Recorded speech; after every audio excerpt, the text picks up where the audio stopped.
विद्युत विभाग के पश्चिम संभाग के कार्यपालन अभियंता भूपेश विक्रम सिंह ने विद्युत तकनीकी कर्मचारी संघ व विंध्य आउटसोर्स कर्मचारी संगठन के धरने को लेकर मीडिया से चर्चा के दौरान अनुचित कहा और यह भी कहा संगठन कदाचरण करने वाले व्यक्तियों को संरक्षण दे रहा है जो न्याय संगत नहीं है।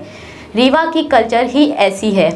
इस पर विद्युत तकनीकी कर्मचारी संघ के शहर अध्यक्ष अनिल सिंह ने कार्यपालन यंत्री के इस कथन की निंदा की और कहा कि डीई की ये कार्यवाही कदाचरण की श्रेणी में आती है क्योंकि बिना एफआईआर किए व बिना जांच किए इन्होंने 3 कर्मचारियों को निलंबित किया व एक आउटसोर्स कर्मचारी की सेवा समाप्त कर दी।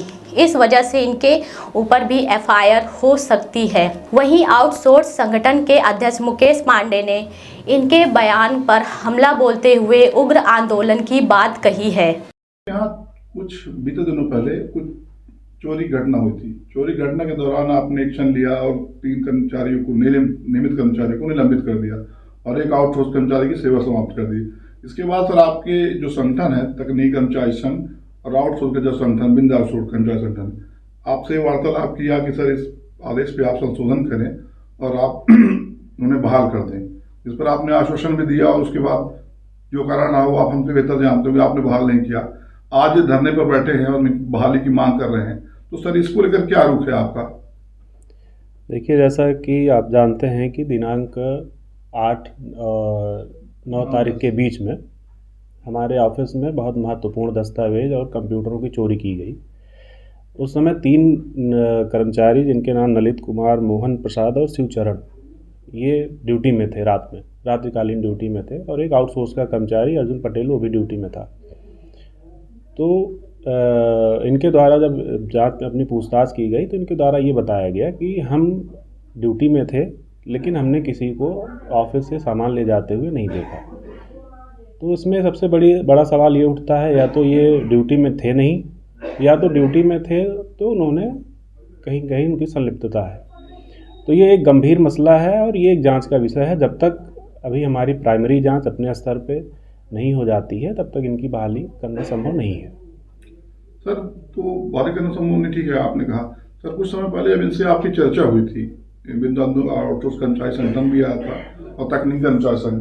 तो चर्चा के दौरान आपने इनको आश्वस्त किया था कि हम आउटसोर्स को अभी बहाल किए देते हैं और तकनीकी संघ से कहा कि अभी हमारे स्टोनों नहीं है, जैसे आ जाते हैं तो मैं बहाल कर देंगे।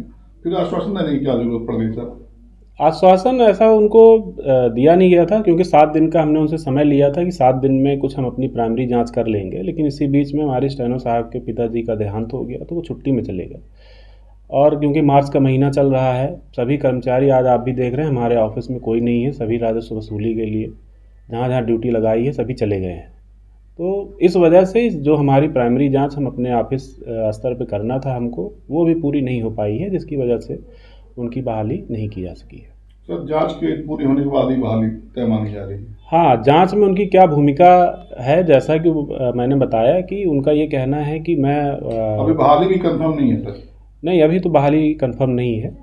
हम इसके लिए फिर से अभी जो हमारी टीम है एई साहब को हम इसमें जांचकर्ता अधिकारी बनाएंगे और वो अपनी एक प्राइमरी रिपोर्ट सबमिट करेंगे। जांच टीम बना दी सर आपने? नहीं, अभी जांच टीम का गठन नहीं हो पाया है। अभी तो मौखिक रूप से ही ARES को जांच दी गई है। क्योंकि वो भी लगातार राजस्व वसूली में लगे हुए हैं तो वो अपनी कोई भी रिपोर्ट सबमिट नहीं कर पा रहे हैं। इसके लिए भी हम टीम जल्दी गठित करके और 1 हफ्ते में जैसे टीम गठित हो जाती है उसकी जो प्राइमरी रिपोर्ट आएगी उसके आधार पे इनके ऊपर कार्यवाही होगी या फिर इनकी बहाली का जो भी प्रोसेस होगा वो किया जाएगा। आखिरी और अंतिम सवाल सर, ये जो संगठन आपके कार्रवाई के बाद धरने पर बैठे हैं, इनका कहना है कि अगर हमारे कर्मचारियों की बहाली नहीं होती है तो हम सोमवार से जितने भी कर्मचारी हैं संगठन के अंदर इनके अंडर आपके अंदर आते हैं, चाहे पश्चिम संभाग हो, चाहे शहर संभाग हो, चाहे पूर्व संभाग हो, हर जगह आउटसोर्स कर्मचारी और लाइन कर्मचारी काम बंद हड़ताल पर रहेंगे। तो जिससे कहीं ना कहीं पूरे विद्युत विभाग का कार्य, आपके पश्चिम संभाग का कार्य भी प्रभावित होगा, राजस्व वसूली प्रभावित होगी। इसको लेकर क्या तैयारियां की गई हैं? देखिए, क्या है कि जो कर्मचारी संघ है, कोई भी कर्मचारी संघ होता है, उसका काम होता है कर्मचारियों के हितों की रक्षा करना, न कि कर्मचारियों के कदाचरण में उनको संरक्षण देना, ये किसी भी कर्मचारी संघ का दायित्व नहीं है। लेकिन हमने ये चीज़ देखा है रीवा में, ये ज़्यादातर प्रचलन में है कि जो कर्मचारी संघ हैं वो कर्मचारियों के जो कदाचरण होते हैं या उनके द्वारा जो कर्तव्यों के प्रति लापरवाही बरती जाती है, उसके लिए संगठन उनके कंधे से कंधा मिला के खड़ा होता है। तो ये एक गलत प्रक्रिया है और इस पर सुधार लाने की ज़रूरत है। जैसे कि मैंने अभी आपको चर्चा हो रही थी कि होली के दिन में शाम को ही टौरा फीडर जानबूझ करके एक आउटसोर्स कर्मचारी ने बंद कर दिया, जिसकी भी जांच अभी पता चली है, तो उसकी भी जांच अपन करवा रहे हैं। तो इस तरह की चीज़ें करने वाला आउटसोर्स कर्मचारी, एक दिन फिर मैं भ्रमण में था तो हमारे यहाँ पे बहुरीबार सब स्टेशन से ऑपरेटर गायब था। इस तरह की चीज़ें होती रहती हैं और ये लोग करते हैं, जिसमें कार्रवाई होती है तो कर्मचारी संघ सपोर्ट करता है, जो कि पूरी तरह से गलत है। और जहाँ पे कर्मचारी संघ गलत काम कर रहा है, उस संघ से जुड़े हुए जो हमारे कर्मचारी हैं, अगर वो संघ का साथ देते हैं तो उनके ऊपर भी कड़ी कार्रवाई की जाएगी। तो कुल मिलाकर आपका कहना सर ये है कि ये कदाचार वाले आरोपियों को, जो कदाचार करने वाले कर्मचारी है, उनका साथ दे रहे हैं, इसलिए इनका धरना न्याय संगत नहीं है। ये इनका धरना बिल्कुल न्याय संगत नहीं है और इसके लिए हम अभी ऊपर अधिकारियों से बात भी करेंगे और ये धरना हटवाएंगे यहाँ से। आप यहाँ हड़ताल में बैठे, कितने दिन हो गए हड़ताल में, किस लिए बैठे हैं? हड़ताल में हमारे कुछ कर्मचारी, रेगुलर कर्मचारी हैं, जिनको 12/3/25 को हम संघ द्वारा माननीय अपने मुख्य कार्यपालन अभियंता भूपेश विक्रम सिंह साहब से मुलाकात किए थे, जिसमें पूरी हमारी कोर कमेटी बैठी हुई थी, जिस वजह से इन्होंने आश्वासन दिया कि 19 तारीख को हम जांच करके या सही निराकरण करके जो जहां स्थायी उनको भेज दिया जाएगा, उनको नौकरी यथावत रहेगी, इस तरह का नहीं होगा। लेकिन उसके बावजूद कल हमने एक वीडियो हमारे संज्ञान में आया, हम नहीं थे, हमारे माननीय साहब जो द्वारा इस तरह का बोला गया कि संघ गलत करता है, चोरों का साथ दे रहा है। तो ये चोर थोड़ी हैं, ये अगर अपनी ज़िंदगी बिता दिए खंभों में काम करते करते तो ये चोर नहीं है ना। संघ अगर गलत करता है तो उसके लिए कभी साथ नहीं दिया। ये तो हम जान रहे हैं कि मतलब वो भी रीवा जिला में जो बोले कि नेता मतलब कर्मचारियों के हित में बहुत सारे लोग टिप्पणी करना एक गलत चीज़ है। मैं आपके चैनल के माध्यम से कहना चाहता हूं कि बहुत गलत निर्णय लिया गया, जो कल बात की गई कि संघ गलत है, इसके लिए बहुत उग्र आंदोलन हो सकता है। अस्वर्ण समाज मतलब ब्राह्मणों का क्या बताएं किस तरह का ये अपमानित शब्द, हमको बहुत बड़े अधिकारी हैं, इस तरह बोलना बहुत अच्छा हमको नहीं लग रहा।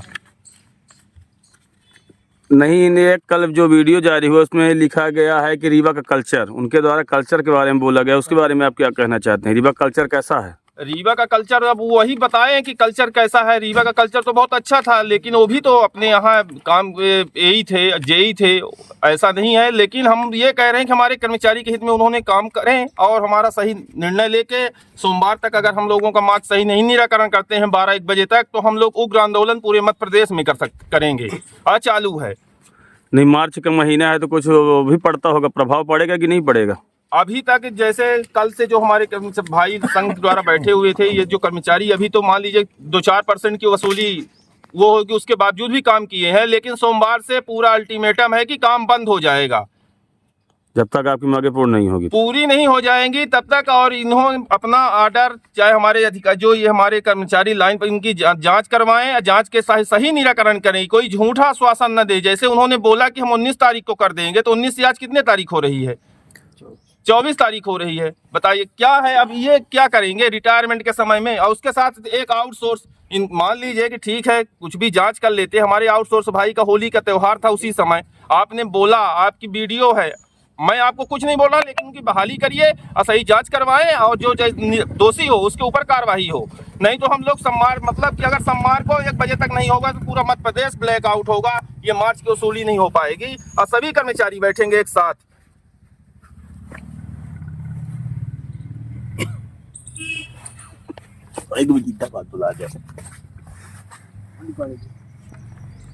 तकनीकी कर्मचारी संघ जिंदाबाद जिंदाबाद, तकनीकी कर्मचारी संघ जिंदाबाद जिंदाबाद, तकनीकी कर्मचारी संघ जिंदाबाद जिंदाबाद, बिंद आउटसोर्स यूनियन जिंदाबाद जिंदाबाद, बिंद आउटसोर्स यूनियन जिंदाबाद जिंदाबाद, बिंद आउटसोर्स यूनियन जिंदाबाद जिंदाबाद, भारत माता की जय। कल आपके कार्यालय से डी सर द्वारा ये बोला गया है कि संगठन के कल्चर के बारे में, रीवा कल्चर, उसके बारे में आप क्या कहना चाहते हैं? निश्चित रूप से कार्यपालन यंत्री पश्चिम संभाग श्री भूपेश विक्रम सिंह जी द्वारा जो रीवा के कल्चर और रीवा के समस्त संगठनों के विषय में बोला गया अत्यंत निंदनीय है। हम इसकी घोर निंदा करते हैं। साथ में हम यह भी मांग करते हैं कि बिंध्य आउटसोर्स संगठन और तकनीकी कर्मचारी संघ की जो भी मांगे हैं वो पूरी तरह जायज़ है। आपके द्वारा बिना जांच कराए, बिना FIR करे आपने हमारे कर्मचारियों को निलंबित किया है, जो कि घोर कदाचरण की श्रेणी में आता है ना। और आपके ऊपर भी कार्यवाही हो सकती है हमारे संगठन के द्वारा। अब हम अपने संगठन से जबलपुर और भोपाल के माध्यम से ही आपसे बात करेंगे। धन्यवाद। न्यू खुशी मोबाइल जंक्शन एवं फर्नीचर हाउस।